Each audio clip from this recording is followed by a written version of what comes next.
पुढची महत्त्वाची बातमी। आधी शिवसेना आणि त्यानंतर राष्ट्रवादी या दोन मोठ्या राजकीय पक्षांमध्ये गेल्या 2 वर्षांमध्ये उभी फूट पडली। अशातच भाजपचे प्रदेशाध्यक्ष आणि राज्याचे महसूल मंत्री चंद्रशेखर बावनकुळेंनी केलेल्या एका विधानानं राजकीय वर्तुळामध्ये खळबळ उडाली आहे। काँग्रेसला फोडा आणि पक्ष रिकामा करा असा कानमंत्र बावनकुळेंनी भाजप पदाधिकाऱ्यांना दिलाय।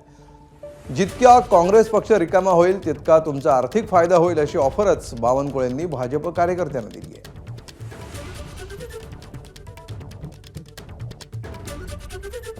संग्राम खोपटेसारखे जेवढे काही दिसतात तुम्हाला तेवढे दोन आहे।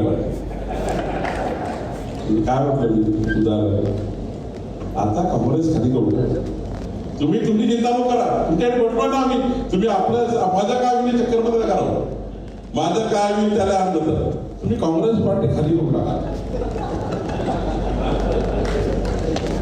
काँग्रेस पार्टी टार्गेट करा, टार्गेट म्हणजे काँग्रेस पार्टी डिमॉरलाइज बनवते। काँग्रेस पार्टी जेवढी तुम्ही कमी कराल तेवढा तुमचा राजकीय फायदा आहे। आणि तुम्ही हे काय काळजी करता की ते आलं तर माझं काय होईल? तुमच्याकडे देवेंद्रजी आहे, मी आहे, मुरली अण्णा मोड बसले आहे, आम्ही सारं बसले आहे, आम्ही तुम्हाला नाही देऊ त्याला नाही देणार आहे। आणि त्यामुळे काळजी करू नका, मोठ्या प्रमाणात पक्षप्रवेश करू नका, आपलं राजकीय गणित बनवा। मी तुम्हाला दाव्याने सांगतो, भाजपा जेव्हा तिकीट देतं तेव्हा भारतीय जनता पार्टी ही आपल्या कार्यकर्त्यांवर विचार करतं, नंतर बाकी कार्यकर्ते। दरम्यान पक्षफोडीच्या या विधानानंतर चंद्रशेखर बावनकुळेंनी माध्यमांशी संवाद साधला। काँग्रेस नेत्यांना त्यांचा पक्ष सांभाळता येत नाही, त्याला मी काय करू असं बावनकुळेंनी म्हटलंय। तर काँग्रेस पदाधिकारी आणि कार्यकर्त्यांना त्यांच्या नेत्यांकडून अपेक्षा नसल्याची टीकाही बावनकुळेंनी केली आहे। काँग्रेस रिकामी करायचा प्रश्न येत नाही, काँग्रेसला लोक सोडणंच चाललंय। आता संग्राम थोपटेसारखा व्यक्ती ज्यांनी अपूर्ण आयुष्य त्यांच्या पूर्ण परिवाराने दिलेलं आहे, संग्राम थोपटेसारख्या व्यक्तींना पार्टी सोडावी लागत आहे।